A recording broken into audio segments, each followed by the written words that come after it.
What's up, guys? What's up, guys and gals? It's Monday, and you know what today is. On Mondays, all roads lead to book club. So excited to be here with you all. So you know what I'm doing. I am sending out the link right now. I should have done it before we came live, but I didn't, and I apologize for that. So I need all of you that are logging on to go ahead and tag someone, tag and share, and let everybody know that book club is getting started. We all know why book club is so vitally important, because you cannot pour from an empty cup, right? And so allow me to pour into your cup today to help fill your cup. Why else is book club important? Because we're never ever going to earn more than we learn. And so it's super important. If you care about somebody right now, go ahead and send out a message and let them know that book club is live.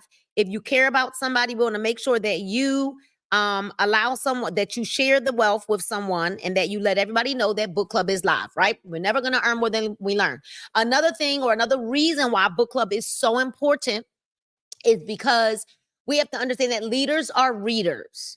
And if you desire to lead in any capacity, leaders are readers. Y'all make sure y'all sharing a link, right?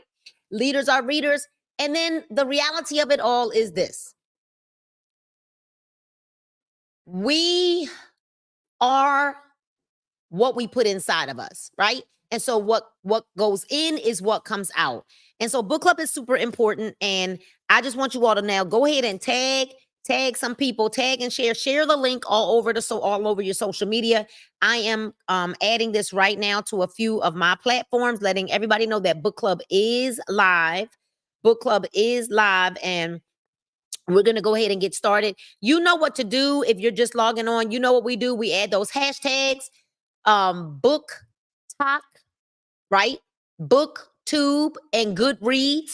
We want to make sure that we're adding those hashtags, book talk, booktube, and Goodreads. You guys, I know we're having some technical issues with the camera, but don't worry. You should still be able to hear me, and we're going to get it popping. All right. You guys should still be able to hear me. We're going to get it popping. So we are reading The Mountain Is You by Brianna Weist. The Mountain Is You. And don't worry, we're getting it stable. It's going to be all right in just a second. I know you guys are seeing the camera move all around, but it was just glitching. It was not on the, it's like kind of leaning again. Look, it's sliding. All right. All right. So don't worry about it. We'll be all right. We'll be all right until this is over. We're not going to move the camera again. We'll be all right. Okay. So we're reading, and we're literally talking about self-sabotage. Now, this book is so blessing us. And I need you all to make sure that you're putting in the hashtags Goodreads, book talk, and booktube. All right. Booktube, book talk, Goodreads. Put those hashtags in the chat.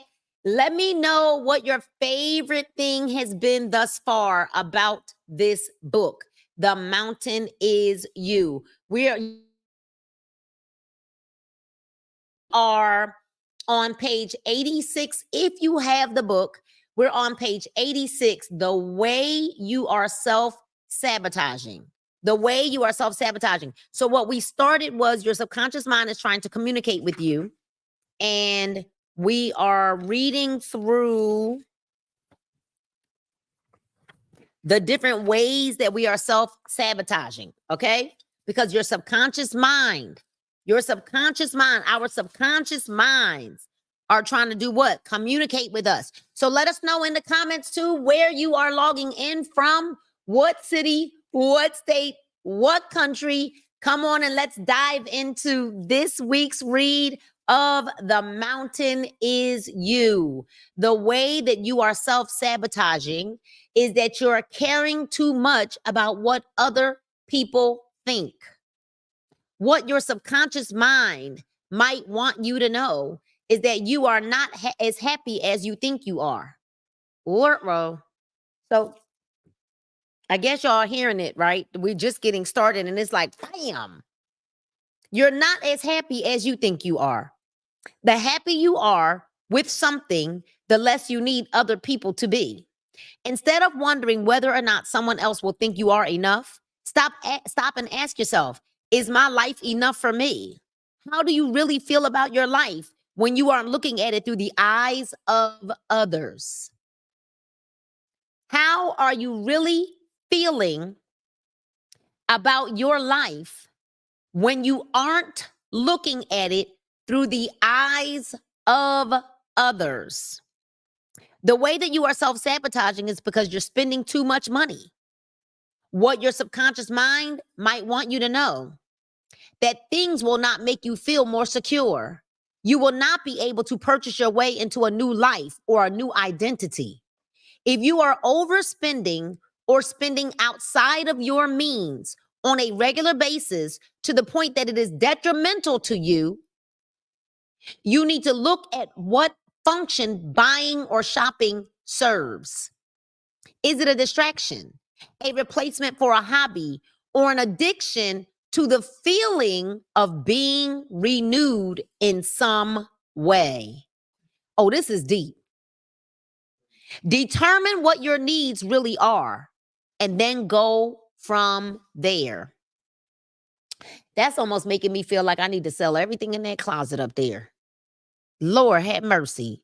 Is it a distraction or a replacement for a hobby or an addiction to the feeling of being renewed in some way? That's deep. So the way that you are self-sabotaging, dwelling on past relationships, or continually checking up on your exes. What your subconscious mind might want you to know is that this relationship affected you more than you are letting yourself believe. The ending hurt you more than you acknowledged, and you need to process that. Your continued interest in this person's means there's something about the relationship that is still unresolved. And it is probably some kind of closure or acceptance that you need to find for yourself. What's another way that you are self-sabotaging? Choosing friends who will always make you feel like you're in competition with them. What your subconscious mind might want you to know is wanting to feel better than feel connected to them. But that's often how we use it. We do this not because we actually want to be superior, but because we want to seem valuable and valued. What we want is authentic connection and to feel important to others. But making them feel inferior is not the way to accomplish it. So, what are the ways that you're self-sabotaging? Having self-defeating thoughts that hold you back from doing what you want. Oh, this is probably going to be a real good one right here. What your subconscious mind might want you to know: being mean to yourself first will not make it hurt less if other people judge or reject you, though that is why you are using this defense mechanism. Thinking the worst of yourself is a way of trying to numb yourself to what you really fear, which is that someone else could say those things about you. What you don't realize is that you're acting as your own bully and enemy by doing it yourself. What could someone else's judgment realistically do to your life? Honestly, it could stop you from pursuing your dreams, ambitions, and your personal happiness. And that's exactly what you're doing when you stay fixated on those damaging ideas. It's time to get out of your own way. The book said it, not me. It's time. And I think we probably all should type that in the chat. Get out of my own way. It's time for you to get out of your own way. The way that you are self-sabotaging is not promoting your work in a way that would help you move forward. Did y'all hear what this says? Not promoting your work in a way that would help move you forward. What your subconscious mind might want you to know: you're not creating the best possible work that you can, and you sense it. The reason why you're holding back is fear of judgment. But that wouldn't exist if you weren't already judging yourself. Ruh-roh. You have to create things that you are proud to share. And when sharing them in a positive way that helps you grow your business or career feels natural and authentic, you will know that you are doing the work that is at the best of your ability or potential. Lord have mercy. This was that. Okay, just get out of your own way. All right. The way that you are self-sabotaging, God bless you, ascribing intent or worrying that things are about you when they aren't. Why do people always think, well, she put that post up? She must be talking about me. Like, ma'am, sir, nobody cares. Nobody cares. Like, nobody cares that much that they're going to take their whole life to take their whole social media platform to post a post about you. Now, here's the thing, what I learned in church. If the shoe fits, just say ouchallujah. But there would be no reason for us to think that somebody's always talking about us. Here's what it says. What your subconscious mind might want you to know. That you think about yourself too often. Other people's lives do not revolve around you, nor do their thoughts. They are busy thinking about themselves in the same way that you are thinking about yourself. Remember that patterns in your life are indicative of your own behaviors. Patterns in your life are indicative of your own behaviors. Patterns in your life are indicative of your own behavior. But imagining that every time someone cuts you off in traffic is a personal attack, you're going to severely hold yourself back because you'll always be the victim of something. You'll always be the victim of something. The way that you are self-sabotaging is staying in a city or a town you claim that you dislike. Uh-oh. Uh-oh. So you dislike where you are, but you choose to stay there. What your subconscious mind might want you to know. Home is where you make it, not where you find it. Is this an issue of you being unable to move, or are you simply unwilling? Woo! Usually when we stay in the same place, there's a reason. There's something that we love about it. And it's where, oh, they missing a letter. And it's where we want to spend our lives.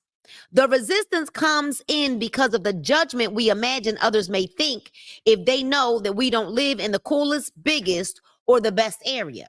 You might also fear that people will judge you for not having progressed enough. The truth is that you are judging yourself, and you need to make peace or take pride in why you choose to live the way you do. Or move. The way that you are self-sabotaging. Mindlessly scrolling through social media as a way to pass time. Uh-oh. Uh-oh. What your subconscious mind might want you to know. This is one of the easiest ways to numb yourself because it is so accessible and addictive. There is a world-altering difference between using social media in a healthy way versus as a coping mechanism. Mostly, it has to do with how you feel after you're finished. If you don't put the phone down feeling inspired or relaxed, you're probably trying to avoid some kind of discomfort within yourself. The very discomfort that just might be telling you that you need to change.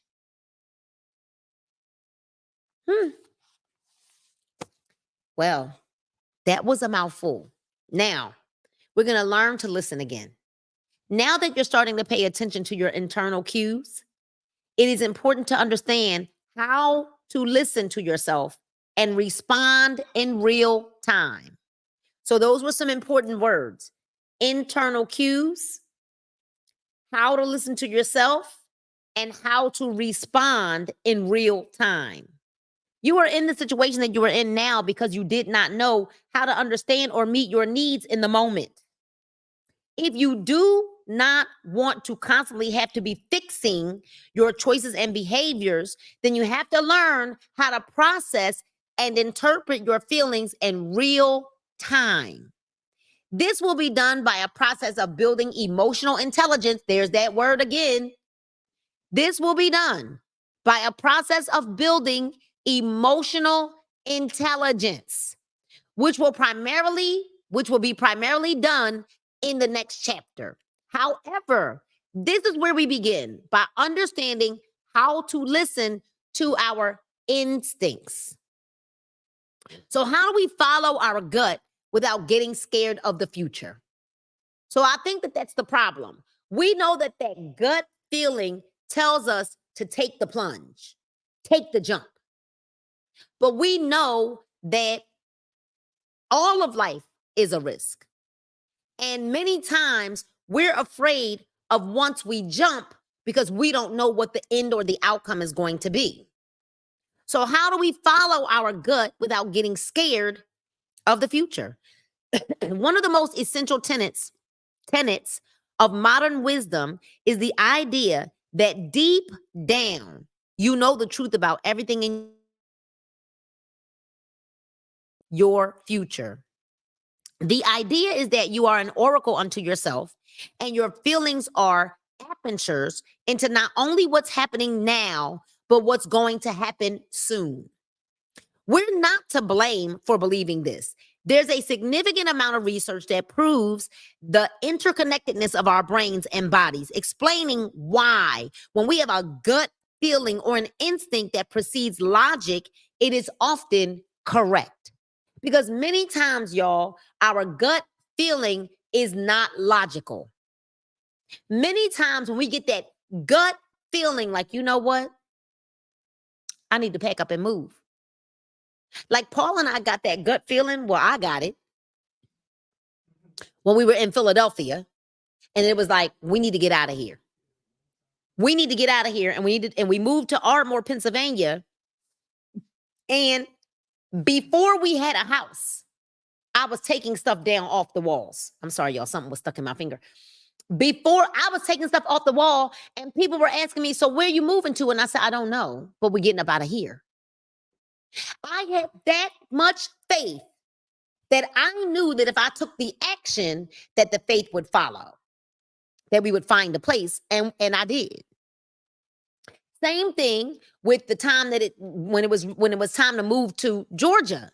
I started taking things off the walls. Started packing up things. I started selling things, giving stuff away because it didn't make sense. It didn't make logical sense. Why did I need to uproot? Why did we need to uproot? God said it, but why did we need to uproot? Because we were on autopilot and we weren't growing. We weren't being stretched. We weren't being pushed to meet new people. It was time to go, right? And so the idea is that you're an oracle to yourself, and your feelings are apertures into not only what's happening now, but what's going to happen soon. We're not to blame for believing this. There's a significant amount of research that proves the interconnectedness of our brains and our bodies, explaining why, when we have that gut feeling or an instinct that precedes logic, it is often correct. This is because the lining of our gastrointestinal system functions as a second brain. Uh-oh. There it is again.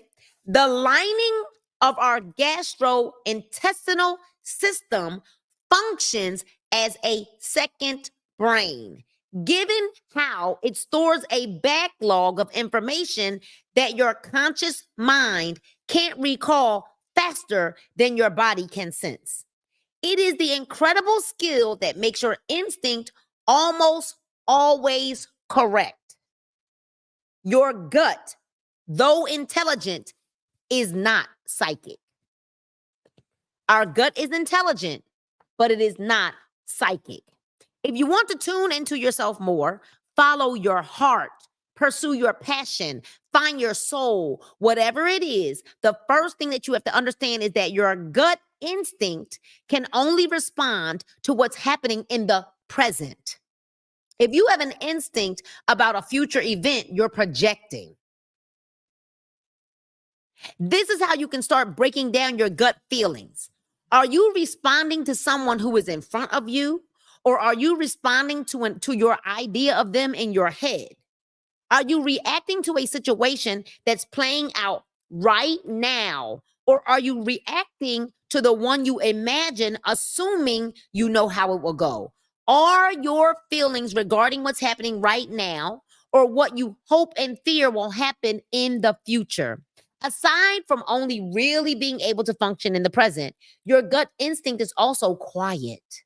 It's the little voice within you, just that little. It does not scream. It does not panic. It does not pump your body with adrenaline to get your attention. It is not angry. It is the wave of clarity that overcomes you in the middle of your darkest moments, in which something tells you it's going to be all right. It's going to be all right. Hey, all right, right? It's not as bad as you think. Everything is okay. Or as I like to say, everything be Ira. Everything be all right. It does not scream, it does not panic. So if you're all frantic, that's not your gut feeling, that's you and your emotions. That's why emotional intelligence is so important. If you want to level up, if you want to go to the next level, emotional intelligence is important. Your gut instinct functions to make things better, whereas your imagination can often make things worse. Your gut instinct functions to make things better, whereas your imagination can often make things worse. But this is often confusing to people, because which feelings are your instincts and what are your fears or your doubts or your limiting beliefs? How do we know the difference? Well, your instincts aren't actually feelings, they are responses. Your instincts are not actually feelings, they are responses. So if you find yourself particularly drained after spending time with someone, or are feeling like you don't want to see them again, that's your instinct. If the work that you do exhausts you and every bit of it is forced and undesirable, that is your instinct. Instinct is not a feeling. You don't have an instinct that you're sad today. Instinct is quickly moving yourself out of harm's way without having to think about it. You have to remember that your feelings, while valid, are not often real. Uh-oh. Oh, you have to remember that your feelings, while valid, they are not often real. I didn't say it. The book said it. Everybody in the comments just say ouch. Just say ouch. I'm going to read that one more time. You have to remember that your feelings, while they are valid, they are not often real. They are not always accurate reflections of reality. They are, however, always accurate reflections of our thoughts. Whoa. So, your feelings are valid, but they may not be real, because they're accurate reflections of what you're thinking, not of what's reality. Uh-oh. Our thoughts change our feelings. That's why I always say there are no feelings in finance, because feelings vacillate. Feelings, I'll give you a perfect example. You go outside and it's sunny and bright and the clouds are white, and you walk outside and you like, oh, it's so beautiful out here. And the birds are chirping and la la la la la. But then you go outside and it's storming, it's thundering, there's black clouds everywhere. Somebody rides by you, sploosh comes the water. And now, just that fast, because of what happened, now your feelings have vacillated. Feelings are just what they are. They're your thoughts, the way you feel, but that doesn't make that a bad situation. What if God allowed that person to splash you? You ended up having to go change your clothes, but because you weren't in your car driving at that moment, you would have been going down a specific road where there was a car accident. See, you don't know why that's something. So although you're annoyed, you're agitated, and those are your feelings, it doesn't make it valid. Because you don't know the why. Why in this big old great world was my steps reordered? You have no idea. But because you're in your feelings, you can choose to say, you know what?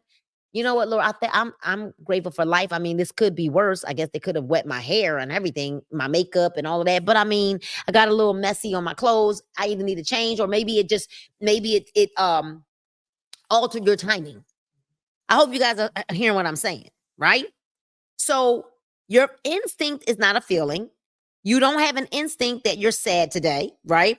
You have to remember that your feelings, while valid, are not often real. They are not always accurate reflections of reality. They are, however, they're always, wait a minute. That's a big word, Paul. It says they are, however, always. Your feelings, see, words are important to me. It's like, I don't like when people tell me you always acting like, so no, I'm not always, but today I am. Right now I might be. But I don't like that. I don't like doing that to kids. You always do such and such. No, you don't always do that. I might do it a lot, but I don't always do it. Words are important to me. So now this says you have to remember that your feelings, while valid, are not often real. They are not always accurate reflections of reality, but they are, however, always accurate reflections of how you're thinking, of your thoughts. Our thoughts change our feelings. Our thoughts do not change our instincts. What you naturally gravitate toward or away from is your instinct. It's not something you feel or interpret. It's something that you naturally do. When people talk about using their instincts to craft a life that they love, this is what they mean: that they are obeying what their subtle intuition tells them they feel best doing. Sometimes your instinct can move you toward your art, even if it makes you uncomfortable and resistant. Sometimes your instinct can move you to keep working on a relationship, even when it's hard. Your instinct doesn't exist to ensure you feel comfortable. Uh-oh. Your instinct doesn't exist to ensure that you feel comfortable and ecstatic at all hours of the day. It moves you toward what you're meant to do because it shows you where your interests, skills, and desires intersect. This is so good. Instinct and fear can feel similar. To trust your gut is not to treat it as an oracle. This is when the concept becomes so problematic. We're not only believing random feelings blindly, but also applying future meaning to them, assuming that everything we feel is actually warning us or showing us what's ahead. Let's unpack why and how this happens and how you can prevent it from ruining your life. Feelings do not inform you of the right decision to make. Right decisions create the right feelings. Your feelings are not intended to guide you throughout life. That is what your mind is for. Let me say that again. Your feelings are not intended to guide you throughout life. That is what your mind is for. See, because there's oftentimes things that we have to do, whether we feel like it or not. I don't always feel like being kind to someone who was not kind to me. I don't always feel like being the bigger person. I don't always feel like doing the right thing, but my mind tells me that I have to. Maybe some of y'all gonna catch that now, maybe some of y'all gonna catch that later, right? Right decisions create right feelings. Your feelings are not intended to guide you throughout life. That is what your mind is for. If you were to honestly follow your every impulse, you would be completely stuck, complacent, and possibly dead, or at the very least in severe trouble. I know I would be, because if I was to follow my every instinct, I would probably smack somebody. I would. I would.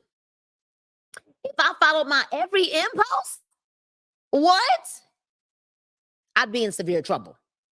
You aren't, because your brain is able to intervene and instruct you on how to make choices that reflect what you want to be experiencing long term. So my brain is saying, okay, those are feelings. That's not reality, Nina. Those are just feelings. That's not reality. Because in reality, what do I want to experience long term? In reality, the Bible says, it talks about your character and it talks about a good name. So, in the long term of my life, do I want to be known as the person who was in her feelings and smacked somebody because she ain't like what they said? Or do I want to be known as the person who thinks? Because my mind can make a decision that my feelings won't. You begin experiencing feelings of peace and joy in your life when you condition yourself to take repeated daily actions that facilitate clarity, calmness, helpfulness, and purposefulness, not the other way around. Let me tell you something. I use CBD every day, oil. And I'm going to tell you right now that I know beyond a shadow of a doubt that CBD has saved me from saying and doing a whole lot of things that I probably would have done had I not used my CBD. Because I stay just like this. I practice, I facilitate clarity. Okay. Calmness, healthfulness, and purposefulness. Ooh, CBD. Okay. So if you want to master your life, you have to learn to organize your feelings. If you want to master your life, let me say that again. You have to learn to organize your feelings. If you want to master your life, I think we should make it personal. If I want to master my life, we have to learn to organize our feelings. By becoming aware of them, you can trace them back to the thought process that prompted them. And from there, you can decide whether or not the idea is an actual threat or concern, or a fabrication of your reptilian mind just trying to keep you alive. Y'all know that song, My Mind is Playing Tricks on Me.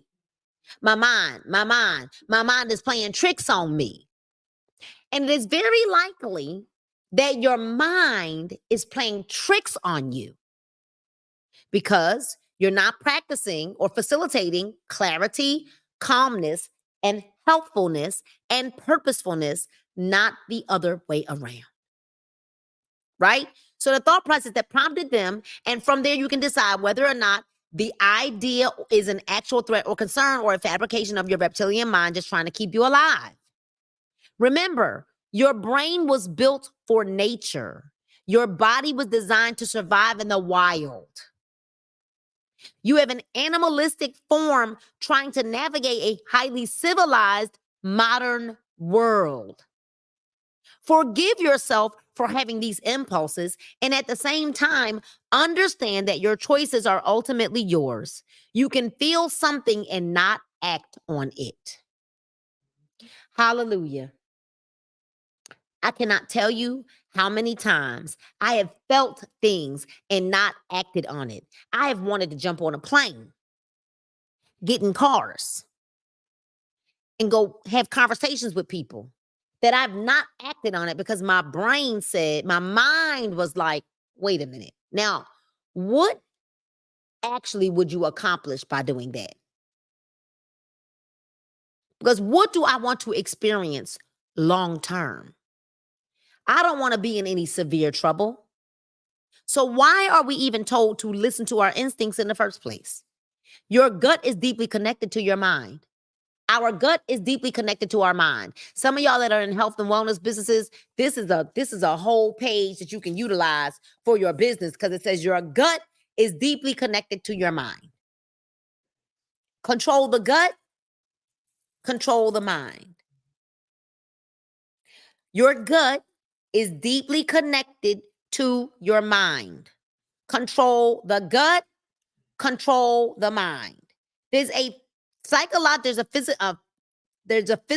physiological connection between your gastrointestinal system and serotonin production in your brain. Your vagus nerve runs from your gut to your head, acting as a communication device to help your system regulate. Your stomach and your mind are inherently connected, which is why people allude to just knowing something deep down or explain that when they're upset, they're sick to their stomach or had a gut reaction to something. What isn't being addressed is the fact that listening to your instinct is something that happens in the present moment. You cannot have an instinct about a future event. You're not a psychic, right? That was mine. That wasn't the book's. You cannot have an instinct about a future event because it doesn't exist yet. You can have a fear-based or memory response that you are projecting into the future, but you cannot instinctively know something about another person or a future event until it is in front of you.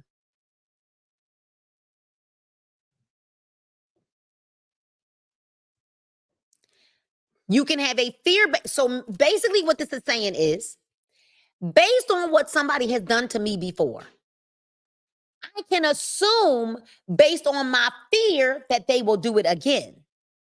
But there is no way for me to be 100% sure. I can only base that bias off of what they've done before. And I now have a fear that it's going to happen again. Fear of rejection, fear of why people won't open their mouths to ask for things is because if someone told you no before, you're assuming they're going to tell you no again. So that fear, you're assuming it's not an instinct. You're operating off of a fear bias of the result that you had before. Does everybody understand what this book is saying? I want to kind of wait and see what the comments are saying before we go any further, because I want to make sure that we 100% understand that. Because that was a little deep. That was a lot. That was a lot. Fear. You can have a fear based on a memory response that you are projecting into the future. Well, I don't like the way that made me feel. And based on that fear memory response, we think it's an instinct. It's not. It's not. It's you being bound by a past memory about something that happened before. When you have a gut instinct about someone, it is after interacting with them. When you know whether or not a job is right for you, it is only after having done it for a while. The problem is that we are trying to use our instincts as fortune-telling mechanisms. Our brain's creative way of trying to manipulate our body to help us avoid pain and increase pleasure in the future. You do realize that that is our brain's job. Avoid pain, right? Avoid pain, increase pleasure. Literally, that's what our brain wants to do all the time. Avoid pain, increase pleasure. Avoid pain, increase pleasure. But that's not what happens. We end up stuck because we are literally trusting every single thing that we feel instead of discerning what's an actual reaction and what's a projection. Oh my gosh. Oh my gosh. So we sit around and won't do nothing because we are projecting what will happen that ain't even real, based off of some fear that we have off of the way something went before. This is deep. So I'm not going to move because you know what? Last time I did. And you know what? There are people that actually say that out of their mouths. Well, last time I tried to do X, Y, and Z, that person told me no, or this didn't happen this way, or that didn't go right that way. And so, you know what? I'm not doing that because it doesn't feel good to you. So you're trying to avoid any pain that might cause. It doesn't feel good to you. Feel. Identifying the difference between instinct and fear. First and foremost, understand that your instincts can serve you immensely in the present moment. Your first reaction to something is very often the wisest reaction. Instinct is in the moment. Y'all type that in. Instinct is in the moment. Instinct. We cannot have an instinct unless the Holy See. Now, here's the difference. Does the Holy Spirit give us revelation? Yes, it does. But this is talking about instinct. This ain't talking about the Holy Ghost. Okay? Instinct. You have instinct in the moment. Your first reaction to something is very often the wisest reaction because your body is using all of its subconscious information that you have logged away to inform you that something before your brain has an opportunity to second guess it. You can use this to your advantage by staying in the moment and asking yourself, what is true right here and right now? Oh, that is so good. What is true right here, right now? Not what happened 10 years ago, 5 years ago. You can always make sure that the instinct is right when you stay in the moment. Stay in the moment, y'all. Stay in the moment. If you're watching this live, stay in the moment. If you're watching a replay, stay in the moment. When we stay in the moment, there is safety in staying in the moment. What is true when you're with another person, right? What you can use this to your advantage by staying in the moment and asking yourself what is true right here and right now. Is this true right here and right now? Well, I ain't like the way she said that to me, but that was the last time. And honestly, think about it. I ain't like the way she said that to me. Could it be that you weren't in the right space to even hear what the person might have had to say? So here you are now. You don't want to say anything moving forward. You didn't like the way it was said to you before. You're now reacting off of something from the past. You're not in the moment. Boy, we're going to be delivered when we finish this book. Stay in the moment. The book says, stay in the moment. What is true when you are with another person, activity or behavior? Behavior. What is true? What is the deep gut instinct that you get when you're presently engaging with something? Does it differ from what you think and feel about it when you are just imagining it, making guesses about it, recalling details of it, imagining what it would be like? Typically, those projections are fear, and your present reaction is your honest instinct. My gosh. Overall, your honest gut instinct won't ever frighten you into panic. Your honest gut instinct won't ever frighten you into panic. Your gut is always subtle and gentle, even if it's telling you something isn't for you. If your gut wants you to know not to see someone or to stop engaging in a relationship or behavior, the impulse will be quiet. That's why it's called the little voice within. So easy to miss, so easy to shout over. That's why you got to get quiet, because you can't hear when you're. Spend some time just being quiet. Even the Bible says, study to shut up, to be quiet, because you miss the still small voice if you're talking. all the time. I just think sometimes when I watch people, like, don't you just get tired of hearing yourself talk? Because it's gotta be tiring. Like, just to, wow. Intuitive nudges versus intrusive thoughts. When you start listening to yourself, you might find it hard to tell the difference between thoughts that are helpful and intuitive and thoughts that are damaging and intrusive. They both function similarly. They are immediate, reactive, and offer some kind of previously unseen insight, and yet they function so completely differently in practice. So they're the same, but they function totally differently, right? This is how to start telling the difference between thoughts that are informed by your intuition and thoughts that are informed by fear. This is good. This is so good. Now, I'm going to tell y'all something.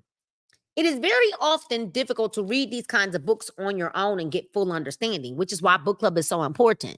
Because when you're reading this by yourself, you don't have somebody stopping to make sure you, like, okay, let's make sure you heard it the way it's written.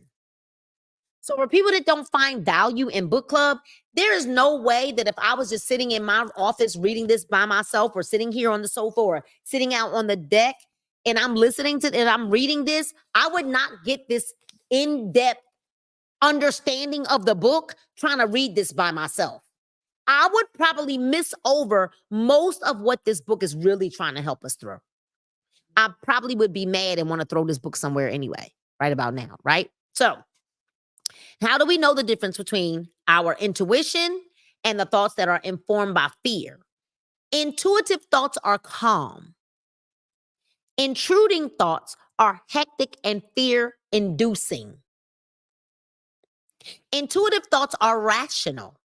They make a degree of sense, but intruding thoughts are irrational and often stem from aggrandizing a situation or jumping into the worst conclusion possible, which is why I can't stand it. When I say something, when we all decide we might, well, what if it doesn't work? Well, what if it doesn't? Well, what if it, wait a minute. Why are we all, why is that always the result? Why is that always the first thing we say? Well, what if this one doesn't end? What if it don't do? Well, what if it does? What if it does work? I don't like it. I don't like it when people immediately go to the negative. Why do we immediately go to what could be negative? Why? Intuitive thoughts. It's a trained habit. Intuitive thoughts, they're rational, calm. Intuitive thoughts help you in the present, the right now, today. They give you information that you need to make a better informed decision. Intruding thoughts are often random and have nothing to do with what's going on in the moment. Intuitive thoughts are quiet. Intruding thoughts are loud. Which makes one harder to hear than the other. Intuitive thoughts usually come to you once, maybe twice, and they induce a feeling of understanding, while intruding thoughts, tend to be persistent and induce a feeling of panic. Now, like, calm, as Paige said when she was a little baby, calm down. All right, Lisa? Dita. Now watch TV. Okay? Intuitive thoughts often sound loving, while invasive thoughts sound scared. Intuitive thoughts usually come out of nowhere. They just like, but invasive thoughts are usually triggered by external stimuli. You hear somebody's voice, you see them, you see something on TV, you're triggered. So I was recently triggered. Well, not recently, but last year I was triggered in a situation. And some people that we were pouring into, a situation arose and it triggered the way another couple had treated us, Paul and I. we had given a lot, poured a lot, put ourselves out of the way to do some things. And when this other situation arose, I 100% closed the door like that. Like, I'm done. And I did that because I was triggered by something that had happened in the past, which is why communication is so important. But I didn't even want to hear it. I didn't want to hear it because I'm like, I'm not doing it again. I'm not doing that again. And literally, the Holy Spirit, thankfully, brought it back around, and we were able to find resolve and things like that. But I was triggered by something that had occurred because of another way that some other things had happened. Triggers, okay? So intuitive thoughts will come out of nowhere. Invasive thoughts are usually triggered by external stimuli. Intuitive thoughts don't need to be grappled with. You have them, and then you let them go. While invasive thoughts begin a whole spiral of ideas and fears, and making it feel impossible to stop thinking about them. Even when an intuitive thought doesn't tell you something that you like, it never makes you feel panicked. Even if you experience sadness or disappointment, you don't feel overwhelmingly anxious. Panic is the emotion that you experience when you don't know what to do with a feeling. Panic is the emotion you experience when you don't know what to do with a feeling. It is what happens when you have an invasive thought,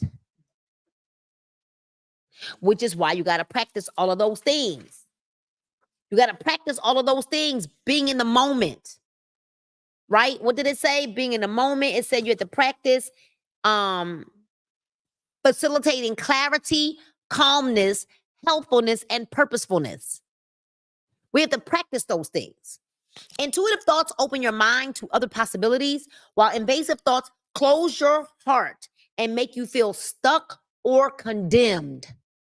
Why would we want to continue allowing invasive, intrusive thoughts to have us stuck or feel condemned when, in all, just like I just said, but what if it does work? Why can't we have an open mind to what the possibilities just may be? Intuitive thoughts come from the perspective of your best self. Intuitive thoughts come from your perspective of your best self. Invasive thoughts come from the perspective of your most fearful, small self. So how many people right now can hear that they playing small? That you're not even operating and thinking in your best self. Intuitive thoughts solve problems, while invasive thoughts create them.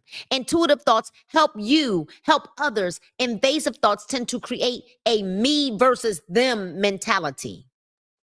Intuitive thoughts help you understand what you're thinking and feeling, while invasive thoughts assume what other people are thinking and feeling. Intuitive thoughts are rational, while invasive thoughts are irrational.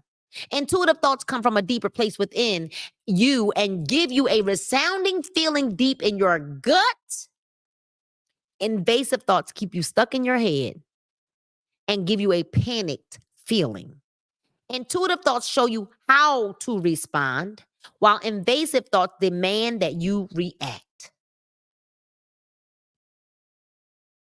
How to start truly meeting your needs. Let me check my time. Oh, it is 6:55.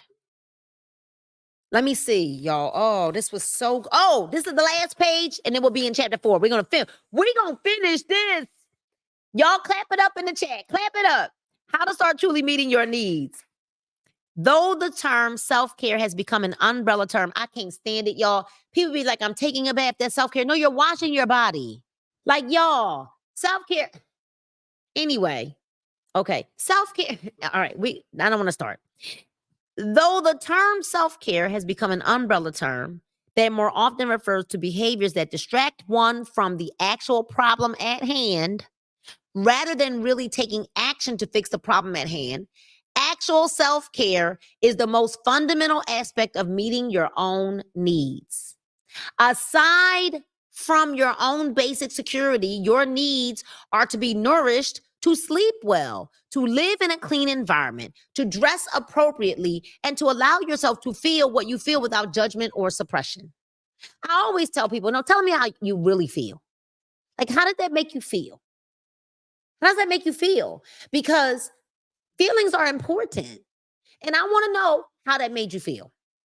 Because we were taught as kids, you ain't old enough to have no feelings. What does that even mean? What are you talking about?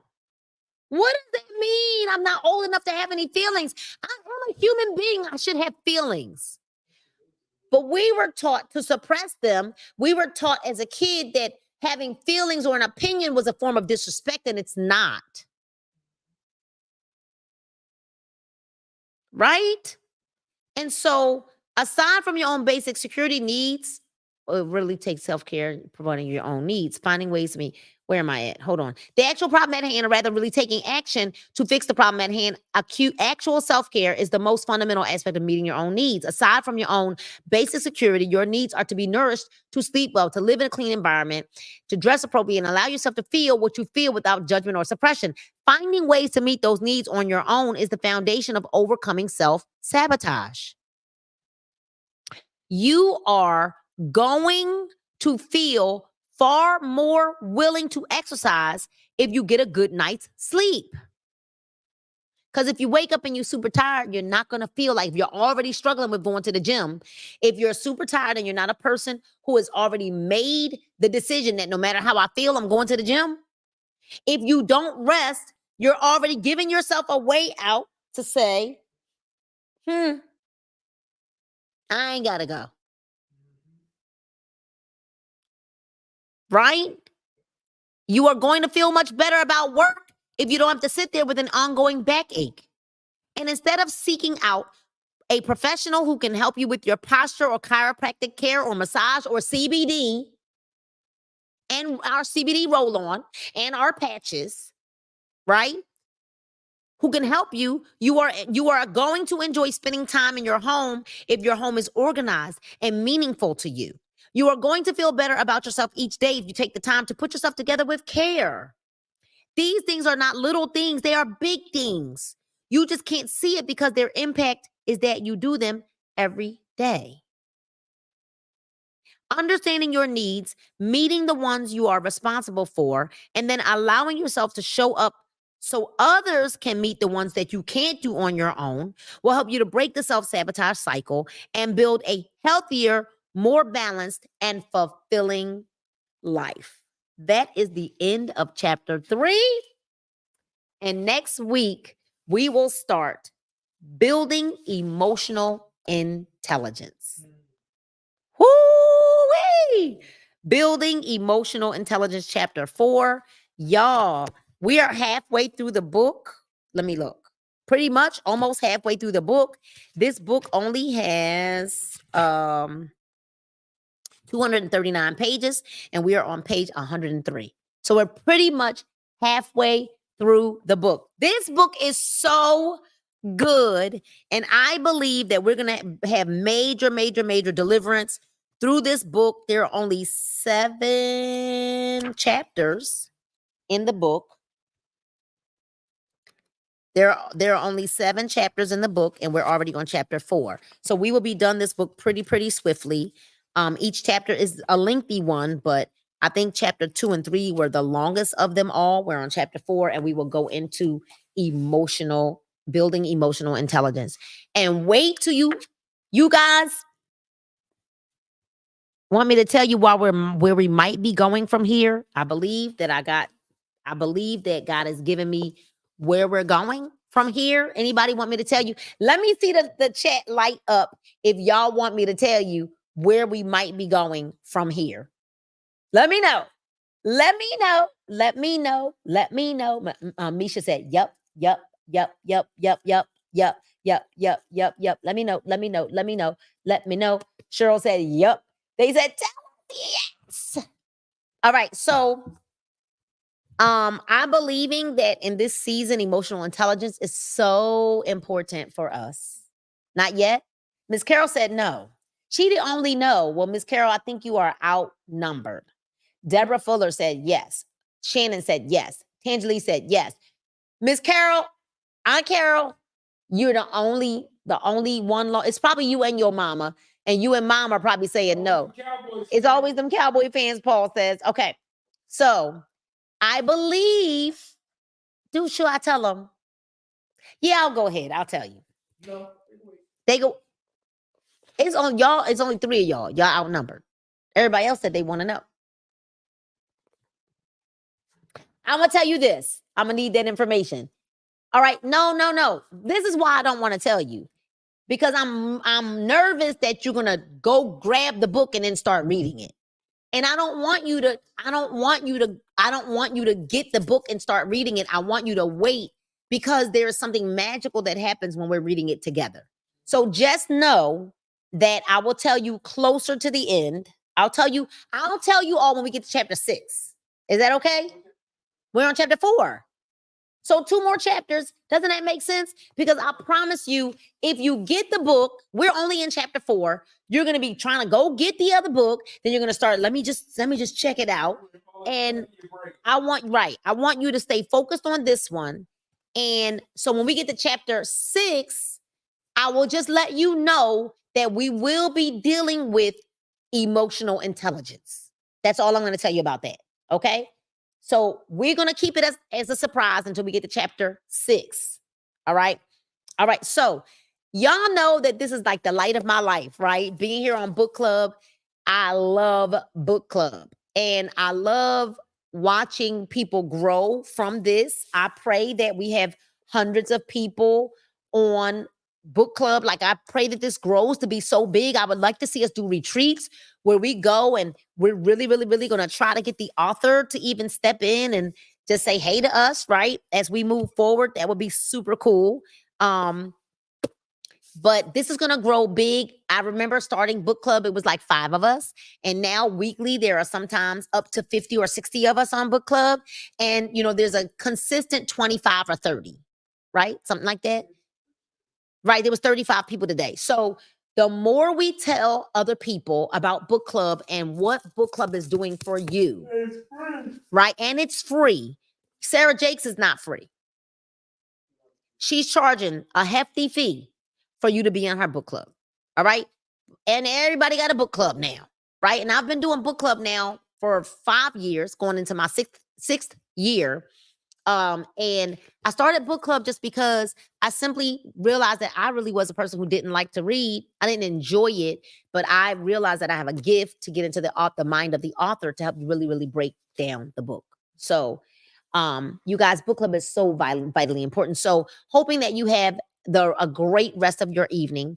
Have a blingtastic evening. Have a great, great, great, great week. Listen, be nice to one another, right? Be kind to somebody. Pay it forward. Do a good deed. Let's be nice.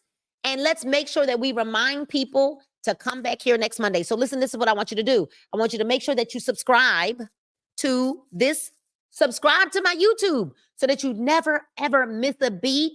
You'll always know when we're doing book club. All right. So subscribe. Now, also, if you want a free gift, what I want you to do is I want you to go to ninamoorer.com right there. Go and register, right? Go subscribe to my website. And then you're going to get an email where you're going to get a free gift when you go to my website. All right, you guys. So super duper excited to be here. This book and book club helps you to get clarity and understanding about the book. It helps you to really understand as we dive deep into the pages of the book. And I want you to always remember that, listen, God loves you. I love you. And there's absolutely nothing you can do about it. Good night and God bless you all. We'll see you next Monday.